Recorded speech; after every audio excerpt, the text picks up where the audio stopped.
दोस्तों, एक शादी का घर था, बारात आई हुई थी और जैसे ही शादी होने वाली थी तो दूल्हे को कोई बताता है कि तुम्हें जो कार मिलने वाली है वो बड़ी कार नहीं छोटी कार है। इस बात को सुनकर दूल्हा भड़क जाता है और वो शादी करने से मना कर देता है। लड़की का जो पिता होता है वह उससे रिक्वेस्ट करता है, उसके पैरों में पड़ जाता है और कहता है कि बेटा तुम ऐसा मत करो, 4 आदमियों में हमारी इज्जत है वो बेकार हो जाएगी। लेकिन वह लड़का नहीं मानता है। तभी यह बात दुल्हन तक पहुंच जाती है और दुल्हन अपने कमरे से सजी धजी निकलती है और आकर उस लड़के को एक झापड़ जड़ देती है। उसके बाद वह कहती है कि जाओ, तुम जैसे लालची लोगों से मुझे शादी नहीं करनी और अपनी बारात को वापस ले जाओ। बारात वहाँ से वापस आ जाती है। आखिर क्या कहानी थी, क्या किस्सा था, पूरी सच्चाई जानने के लिए वीडियो को अंत तक जरूर देखें। नमस्कार दोस्तों, मेरा नाम है जीतू सौरौत और आप लोग देख रहे हो ब्रेन डिमांड चैनल। वीडियो को ज़्यादा से ज़्यादा शेयर करें और पेज को फॉलो करना ना भूलें। आज की ये घटना कानपुर की है। कानपुर के अंदर एक नीतू नाम की लड़की रहा करती है जो पढ़ने लिखने में काफ़ी ज़्यादा होशियार है और बहुत ही खूबसूरत है। जो नीतू है वो अब शादी के लायक हो चुकी है और उसके परिवार में उसकी 3 बहनें हैं और उसके पिता सरकारी टीचर से रिटायर हैं। माँ की तबीयत ख़राब रहा करती है, उसकी किडनी में प्रॉब्लम है और उसका इलाज एम्स अस्पताल दिल्ली से चल रहा है। उनका कोई भाई नहीं होता तो उसके पिता उसके चाचा के लड़के को गोद ले लेते हैं। अब 3 बहन और 1 भाई और वो माता पिता उस घर के अंदर रहा करते हैं। अब नीतू जवान हो चुकी थी तो नीतू के लिए लड़का ढूंढा जाता है। रिश्तेदारी के कांटेक्ट से एक लड़का मिल भी जाता है जो आगरा के अंदर उनको मिलता है और जो लड़का था उसका नाम होता है रोहित, जो कि उत्तर प्रदेश पुलिस में लगा हुआ है दरोगा के पद पर और अच्छी खासी इनकम उसकी होती है। तो रोहित जैसे ही नीतू को देखता है तो वो देखते ही पसंद कर लेता है। काफ़ी ज़्यादा खूबसूरत थी और पढ़ाई में भी काफ़ी अच्छी थी। तो जब वह नीतू की नॉलेज देखता है तो बड़ा ही प्रसन्न हो जाता है और इम्प्रेस होकर रिश्ते के लिए हाँ कह देता है। अब उसके बाद परिवार वाले आपस में बैठ कर बतियाते हैं। तो जो रोहित के घर वाले हैं वो दहेज में गाड़ी मांगते हैं। गाड़ी की डिमांड जब वो करते हैं तो यह बात नीतू को पता चलती है। नीतू कहती है कि पिताजी ये तो लालची लोग हैं, इनसे मेरा रिश्ता मत करो। और 2 बहनें भी हैं और तुम्हारी रिटायरमेंट से जो भी पैसे आए हैं वो तो मेरी शादी में ही खर्च हो जाएंगे, तो इन बहनों का रिश्ता कैसे होगा। क्योंकि नीतू एक समझदार लड़की थी और पढ़ी लिखी लड़की थी और वो आगे भी इंट्रेंस एग्ज़ाम दे रही थी जिससे वो कोई सरकारी पोस्ट प्राप्त कर सके। अब उसके बाद जो नीतू का पिता होता है वह रिश्ते के लिए राज़ी हो जाता है। उसके पिता से कहता है कि भाई जो हमसे बनेगा हम वो दे देंगे, अपनी बेटी के लिए हम कोई कसर नहीं छोड़ेंगे। अब इसके बाद रिश्ता तय हो जाता है और धीरे धीरे टाइम आता है शादी का। अब दोनों परिवारों की तैयारी ज़ोर शोर से हैं और सभी लोग पूरे सामान का बंदोबस्त करके शादी के लिए तैयार हैं। लेकिन शादी से 2 दिन पहले रोहित का फ़ोन आता है नीतू के पिता के पास और वो कहता है कि मुझे मेरे छोटे भाई के लिए बुलेट मोटरसाइकिल और चाहिए। अब इसके बाद नीतू के पिता सोच में पड़ जाते हैं और वो सोचते हैं कि चलो ठीक है, इसे बुलेट चाहिए तो गाड़ी को छोटी कर देते हैं और इसे बुलेट दे देते हैं। 2-2.5 लाख की बुलेट आती है और गाड़ी जो पहले सिलेक्ट कर रखी थी वो बड़ी कर रखी थी, उसके बाद छोटी गाड़ी कर दी जाती है और बुलेट मोटरसाइकिल लाकर रख ली जाती है। अब शादी का दिन आता है। शादी के दिन परिवार बड़ा हंसी खुशी शादी के लिए तैयार है और बारात आती है। बारात भी आकर नाच कूद कर रही है अपना। तभी दूल्हा जहाँ पर बैठा था वहाँ पर दूल्हा के पास एक व्यक्ति आता है बारात में से ही और वह आकर उसे बताता है कि तुम्हें तो छोटी वाली गाड़ी मिलने वाली है, कोई बड़ी गाड़ी नहीं है। अब इसके बाद दूल्हा भड़क जाता है और शादी करने से साफ इनकार कर देता है। जो नीतू के पिता हैं और उसका भाई है वो आते हैं और उसे समझाने की कोशिश करते हैं, लेकिन वो कहता है कि मुझे शादी नहीं करनी, जो छोटी गाड़ी है उससे मेरी बेइज्जती हो जाएगी और लोग कहेंगे कि तू दरोगा है और तुझे बड़ी गाड़ी भी नहीं मिली। आप लोगों ने मेरी बेइज्जती करने के लिए मुझे यहाँ पर बुलाया है, ऐसा कुछ वो कह रहा था नीतू के पिता और उसके भाई से। वो लोग उसके पैरों में पड़ जाते हैं और कहते हैं कि बेटा हमारी 4 आदमियों में इज्जत है और ये बर्बाद हो जाएगी अगर तुम इस समय शादी नहीं करोगे तो। लेकिन वो लड़का मानने को तैयार नहीं था। वो कहता है कि अगर शादी करनी है तो बड़ी गाड़ी का प्रबंध करो अभी के अभी। तो ये बातें हो ही रही थी तो ये बात नीतू तक भी पहुंच जाती है। नीतू जो अंदर अपने कमरे में सज धज कर दुल्हन के गेटअप में तैयार है, वह अपने कमरे से निकलती है तो बाहर देखती है कि उसका पिता उसके होने वाले पति के पैरों में पड़ा हुआ है। वह आती है और आने के बाद कहती है कि हाँ मुझे बताओ तुम्हें क्या चाहिए। तो वह बताता है कि मुझे छोटी गाड़ी नहीं, मुझे बड़ी गाड़ी चाहिए और साथ में एक बुलेट मोटरसाइकिल। बाकी जो सामान तुम्हें देना है वो दे सकते हो।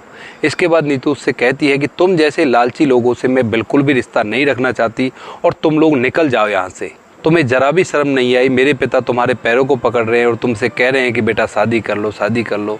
तुम जैसे बेशरम लोगों से मैं कोई रिश्ता नहीं रखना चाहती। इसके बाद जो दूल्हा रोहित होता है वो भी नीतू पर भड़कने लगता है और माहौल थोड़ा गर्मा गर्मी का हो जाता है। तभी जो नीतू है वो दूल्हे रोहित को एक थप्पड़ जड़ देती है और उसके बाद कहती है कि अब तुम निकल जाओ यहाँ से, वरना मैं पुलिस को बुला लूँगी और तुम्हारे खिलाफ़ केस कर दूँगी। इस बात को सुनकर रोहित थोड़ा सा डर जाता है।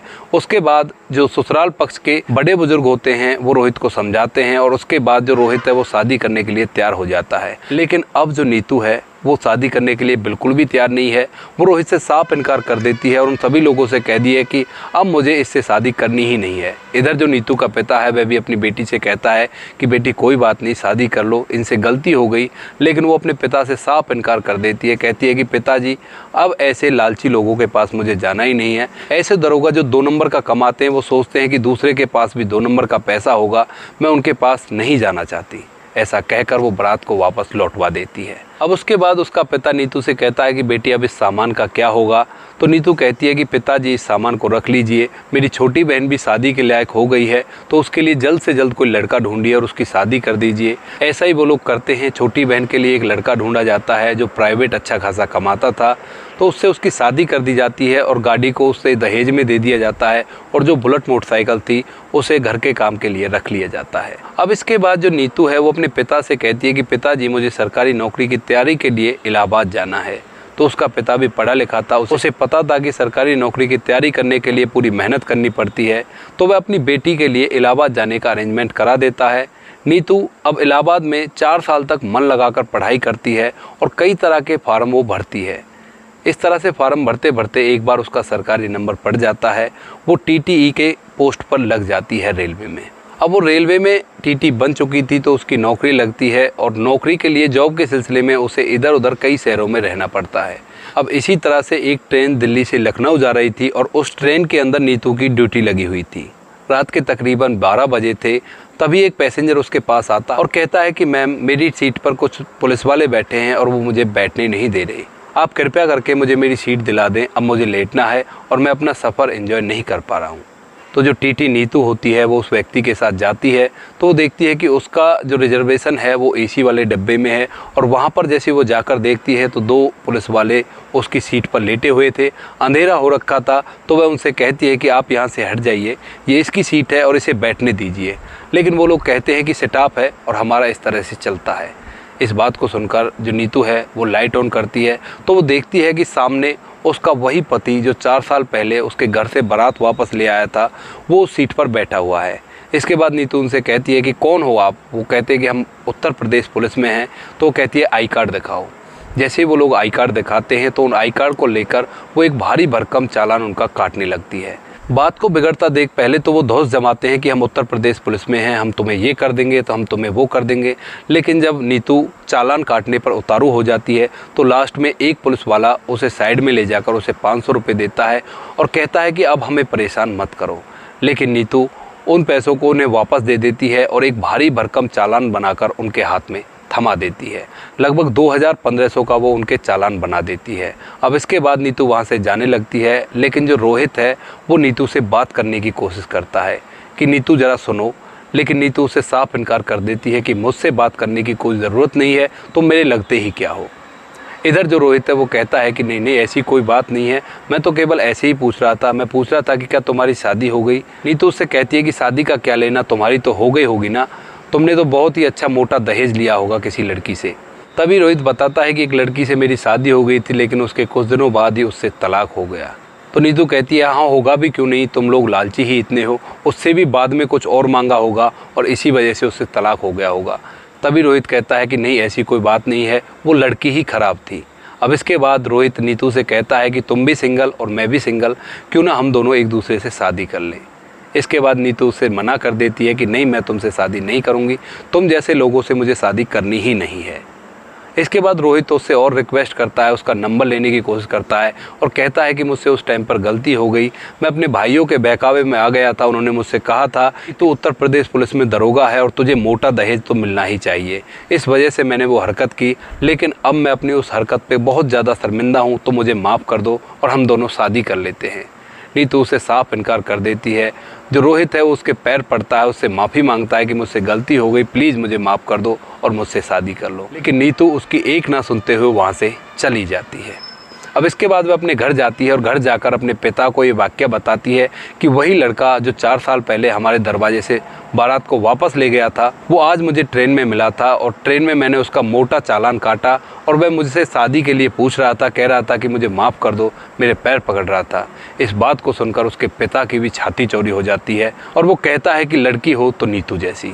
अब आप लोग नीतू के बारे में क्या सोचते हो, क्या कहना चाहते हो, अपनी राय कमेंट बॉक्स में लिख सकते हो, लोगों के साथ शेयर कर सकते हो। तो दोस्तों ये थी कहानी लड़की नीतू की, जिसने अपनी काबिलियत के दम पे अपने आप को इतना बुलंद कर लिया कि जिस लड़के ने उसके घर से बारात वापस ले गया था वो लड़का दोबारा आकर उससे माफ़ी मांगने लगा। जैसी भी कहानी लगी हो बता देना। बाकी दोस्तों वीडियो अच्छी लगे तो वीडियो को लाइक और शेयर जरूर करें। मिलते हैं किसी नेक्स्ट वीडियो में नए टॉपिक के साथ, तब तक के लिए जय हिंद, जय भारत, जय हिंदुस्तान।